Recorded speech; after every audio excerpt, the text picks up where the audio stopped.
Ladies and gentlemen, welcome this morning. I'm here with Darren Chester, the Assistant Minister in the Defence Portfolio, and also with Martin Dolan, the Chief Commissioner of the Australian Transport Safety Bureau, to provide an update on the search for the missing Malaysian aircraft MH370. Since the earliest days of the search, the MH370 Search Strategy Working Group has been conducting ongoing research to glean any new information that might help us pinpoint the location of the aircraft. To this end, the ATSB has engaged the Defence Service and Technology Group to provide expert analysis of available data relating to MH370. The analysis used models from the Inmarsat satellite communications data, aircraft dynamics, meteorological data to determine the likely flight paths, which in turn were subject to validation experiments to ensure they aligned with the actual flight data. This work is built on some of the other research that's been undertaken by international agencies to help refine and perfect the information that we have so that we make sure the search is happening in the right area.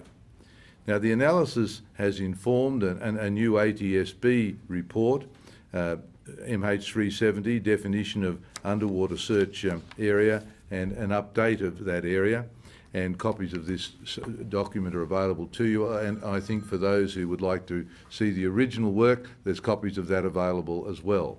But I do need to advise that it's fairly technical and therefore heavy reading. The key outcomes of this additional work validate what has happened so far. It affirms that the aircraft is likely located somewhere in a 120,000 square kilometre area along the 7th arc, which is identified on that map. And that has been the key focus of our search right from the time that the satellite data became available to us. It's the same area that I announced with my ministerial colleagues from Malaysia and the People's Republic of China in April of 2015. So the search area has not moved. However, this additional work has tended to pinpoint further that the search area at the southern end of the 7th arc and the southern end of the original search area is the most prospective. And it is also recommended that we widen that search area a little, and so the purple areas on the map are the new area, which is considered to be the most prospective. The northern parts of the arc are considered to be less prospective. Now, to date, around 76,000 square kilometres has been searched. The remaining 44,000 square kilometres will be the focus of the search going forward. So we'll be concentrating the search in the areas in the southern part of the map that have not so far been covered. Over the winter months, there have been two vessels, the Fugro Discovery and the Fugro Equator, working in the search area. Earlier this week, the Havila Harmony left Fremantle to join in the search effort. And within the coming months, a fourth vessel to be provided by China will add to the search effort. All of the four vessels will take advantage of what is expected to be more favourable weather conditions in the summer months so that the search can be completed as quickly as possible. We think that the search of the whole 120,000 square kilometre search area is likely to take until about June of next year. Over the time when this search has been undertaken, which is now some 21 months, we're fortunate to have had the cooperation of at least 20 countries around the world who have contributed their own resources and effort to the response.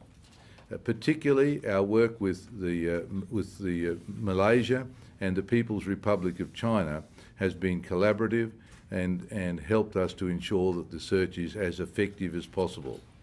Now, all three countries have contributed significant resources to the search. Australia and Malaysia have made ongoing financial contributions, while the government of the People's Republic of China just last week committed to provide funding and a ship for use in the search. We're particularly grateful for this commitment from China, because that will help ensure that there are adequate finances available and resources to ensure that the whole of the prospective area can be thoroughly searched. Finally, let me again acknowledge the burden that the families of the passengers on board are enduring.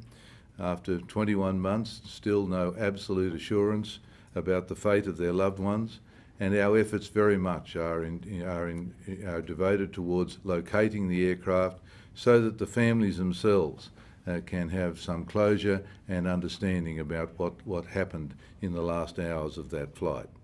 Australia, Malaysia and the People's Republic of China are committed to honouring our undertaking to complete the search, and we remain hopeful, indeed optimistic, that we will still locate the aircraft. There's around 44,000 square kilometres yet to be searched in this new priority area, and we're optimistic and hopeful that that search will result in us locating the aircraft.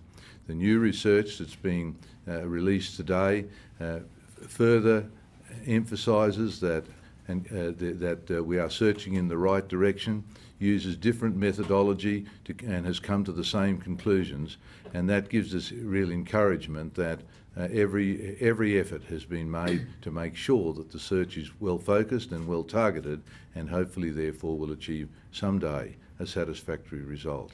Now, can I invite Darren? He might like to say a few words also about this new technical report that's being released, and then we'll be happy to answer questions. Well, thank you, ladies and gentlemen. It is a great pleasure to join the Deputy Prime Minister here today. I'm very proud of the role that the Defence Science and Technology team has played in the search for MH370. The Defence Science Technology Group has played quite a critical role, and it's a great pleasure to have members of the team here today, in particular Dr. Neil Gordon, and thank you and your team for the work you've done. The latest work, as the Deputy Prime Minister indicated, has confirmed with a high degrees of probability that we are searching in the right area, and we remain optimistic that we'll get an outcome within the next 12 months, hopefully.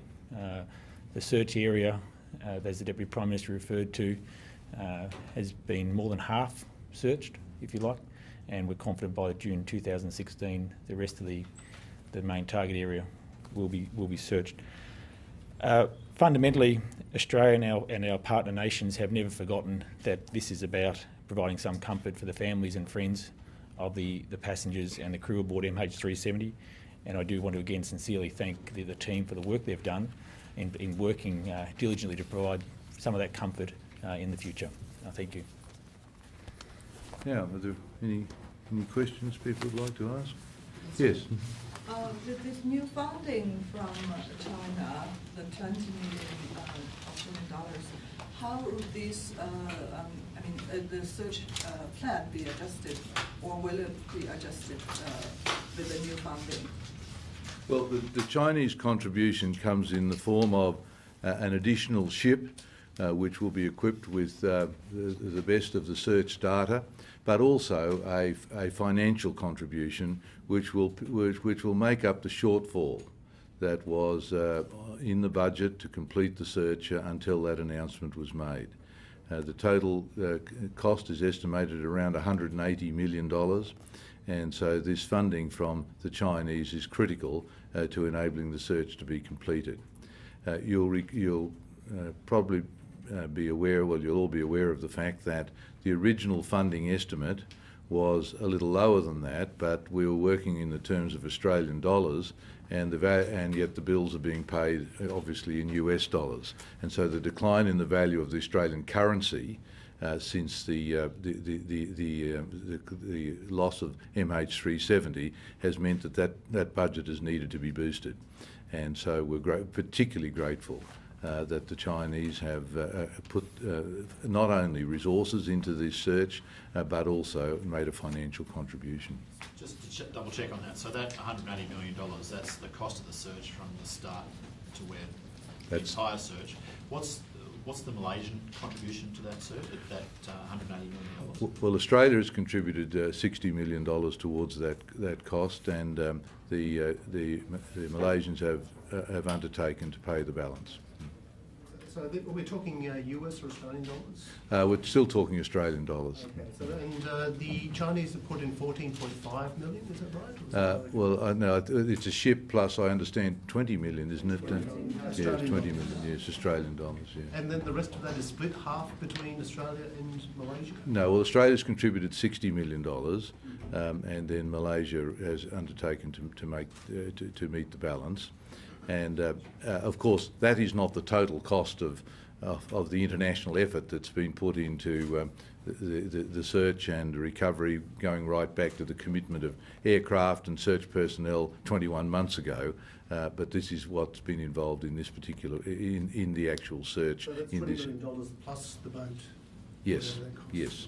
Does this report in any way add any more to resolving the mystery of why the aircraft wound up down there? No, it hasn't been. It hasn't attempted to address why and how the aircraft managed to be in the location. What the purpose of the research is to try and find where it is now resting, and that's work that's being done on the basis of the communications between the aircraft and the satellites. The moment that we're confident that the engines ceased operation, and therefore it started its descent into the sea. So that we know pretty well precisely where it was while the engines were running. The issue that's in question is how and over what distance it entered the water. How much of the highest probability search area have you now searched? We've searched about half of it. And there's about 44,000 square kilometres to go. So the probability area is about 98,000 square kilometres, and we've done with 44,000 to go. That's the highest probability area. No, I'm talking about the whole You're square. talking about the whole lot, but I'm talking about the area that you have narrowed. The How much hot is spot. that? Well, we have searched about 3/4 of that. But there is some additional work being done now to go back, since that is such obviously a priority area, to recheck some of the data so that we're absolutely certain that area is clear.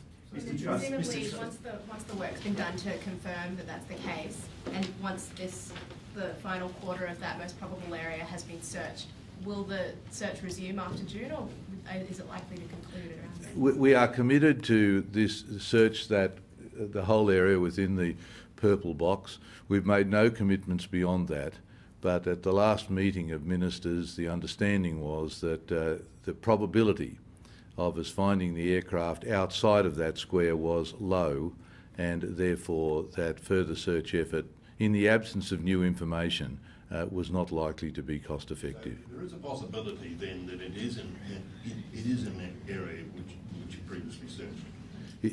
Sorry. There is a possibility that it is in an area which you previously searched. It is unlikely, but it is possible, and because of the way in which the equipment photographs and measures the information it collects, it's possible that there are little gaps. And there have been some sightings of interest, of course, and we will need to go back and be absolutely certain that they are in fact just geographical features or something else, and to positively rule them out. So we think it's unlikely that it's in there, but it is possible. Now maybe this is something that those from the ATSB might like to make some commentary. Of the areas that we have... Perhaps maybe you should come up to the... Prime Minister. Of the area that we have currently already searched, there is a small proportion of the order of 4% where we will have to look a bit more closely to confirm, to get certainty that the aircraft debris is not there. But the other 96% of the area we have covered, we are already certain that we have eliminated it fully. Mr. Truss, can I ask you, first of all, what do you know about the plan orchestrated by Barnaby Joyce to see Ian Macfarlane defect to the National Party? And secondly, We'll deal with that later. Let's deal with this issue. Just to clarify there, are you rechecking the data you've already got on these areas, or are you going back and having another look? And does this include, where we're checking again, does this include the area that Williamson's and Associates said that the geological feature that they said could be a debris field? This is the UK pilot. Yeah. There was boat that was found that was a high priority area, and the only other high priority area was a thing that's been dismissed as a geological feature. Well, I think that's one that.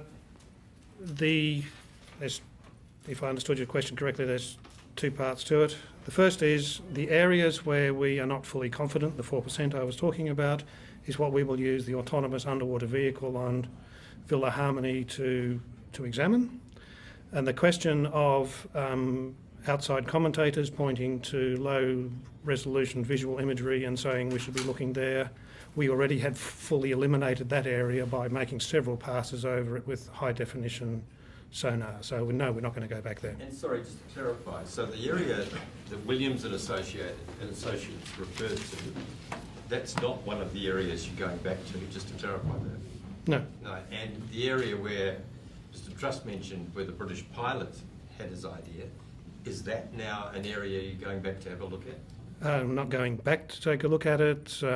Captain Hardy's suggestion as to the location of the aircraft actually sits in the area that we are currently searching, and so it's part of our planned search anyway. Does that give you confidence that two independent, or apparently independently, have come up with the same area? Or? We stay in contact with everyone that's providing genuine technical expertise to this, and what we are finding, not surprisingly given the quality of the work that's been done by the Defence Science and Technology Group, is that those that are really focused on this and on the answer are coming up to pretty much the same spots as we are. Mr. Truss, could you just clarify, please, are you redirecting resources to look at the hotspot once again? And how big is that hotspot? How much are you narrowing? Well, we're only going back to deal with areas where the resolution of the data may have left some doubt, and that's, as you just heard, about 4% of the area. The area that's been identified by Captain Hardy, wasn't it? Mm-hmm. That will be covered in the routine area of the search. We think his scenario is quite unlikely, but nonetheless we don't rule out all options. It seems fairly unlikely that the aircraft came into the sea in a controlled glide, but nonetheless we don't rule out any of the options, and all of those sort of things are being examined. And the gliding and the option of the aircraft gliding in is covered within the priority search area. How big exactly is what's the time frame for searching the 4%? Oh, well. That should be covered by the next two swings of the Villa Harmony peak, so by probably middle of February. And just to clarify, you're going back there not to look at specific items on the seafloor that might be debris, but because there might be gaps in the scans that have been done already? We know where there are small gaps in the scans that have been done already, and we're going back to confirm those and to eliminate them. And what will the Chinese ship's role be? Will it join the same patterns and do some of it? The Chinese vessel will be equipped with synthetic aperture sonar. We're still in train of organising that. If all goes according to plan, that will be available by the middle of January. And that's a deep tow, so it will be a third deep tow capacity out there with synthetic aperture rather than conventional sonar. Can I ask, aside from the areas in the hotspot, which you are there items of interest there which you've identified which you need to go back and look at specifically? There's no category 1, but there's category 2s that we need to take a look at. Category 2s are ones that are of interest but we think are most likely not to be the aircraft but worth elimination, so we will take another look at those just to be sure. So we want the search to be thorough and comprehensive. Once the area within the purple block has been searched, we believe that all of the most prospective areas will have been thoroughly discounted, and therefore looking for the aircraft in another place would be have a low probability of success. And so this stage of the search therefore is absolutely critical. We're increasingly confident that the area of the search is the most prospective, and we therefore will be putting the maximum effort into making sure the best equipment is in the right places so that we can conclude the search as quickly as we can. Can you tell us please how deep it is in the area you're searching, and roughly can you describe the terrain? Well, it's very deep. Martin? It varies between about 4,000 and 6,000 metres. The terrain gets from very complex and rough to comparatively smooth and gets smoother as we go south, which is from the evidence so far. But we're finding a lot of new things about it, and that's a very complex piece of geology that's out there, which is a challenge, but we're managing it, we believe, very well. The most difficult part, obviously, was what's called the Broken Ridge. Now, the search has been concentrated south of that for quite some time now. As we've moved the likely search area further south, we've moved away from the most difficult of the terrain. What did it take for China to finally come to the party? That's something I can't comment on. Obviously, that's been a part of their processes, and it's taken a long time. We're very pleased with the eventual outcome. Why now? Why do you think they made this decision? Well, it was a critical time because we were reaching the stage where funding had started to become an issue, and our capacity to be able to continue the search, and we would have had to make some critical decisions about how to focus the search with the last remaining money. Now, the fact that this additional budget funds are available means that we can do it properly and be sure that the equipment is used as efficiently as possible. So when you're using a towed device, it takes a very long time for the vessel to be able to turn that around and do another run, and many hours. And so that is lost time. So the current technique is to have as longer runs as possible. Had we run short of money, we would have had to do short runs and therefore waste more time doing turns. So that's an oversimplification, but essentially the search is less efficient if it's doing just short runs and therefore has to have frequent turnarounds. You spend too much time not actually looking, but just getting your big long rope to turn around and go in the opposite direction. Wouldn't it be preferable for the Chinese vessel to also have a UAV rather than the towed fish? Well, I think they're going to have the best technology. We only have a need for one autonomous underwater vehicle to do the detailed eliminations of particular areas. The most efficient search technique is towed sonar, and that's why we want to have that on the Chinese vessel. Sorry, can you explain a little more about what the Chinese ship will actually do? Will it actually take over some of the work that the Fugro people are going to do, or will it be going back doing some of the specific searching? We're still looking at the tasking because we haven't yet confirmed the full details of the Chinese vessel, but the likelihood is we'll do a mix of cutting new areas and checking some of the old areas where we want to get some more refinement.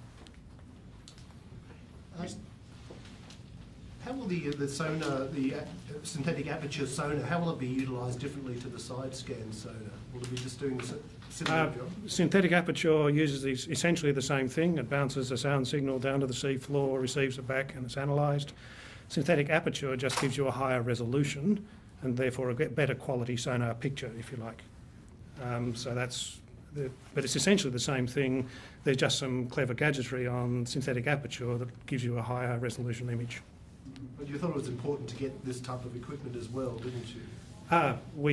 We're satisfied that the equipment we're using, the conventional sonar, does the job, but if we've got something that's better available to us, then we're happy to take advantage of it. Mr. Darwin, how much faith do you have in the Bayesian analysis? Because obviously it was used to find Air 447 as well.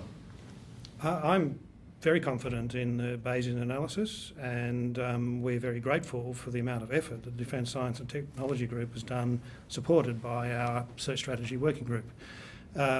We take a very high degree of comfort, and particularly since it also coincides with the areas that other experts independently are specifying.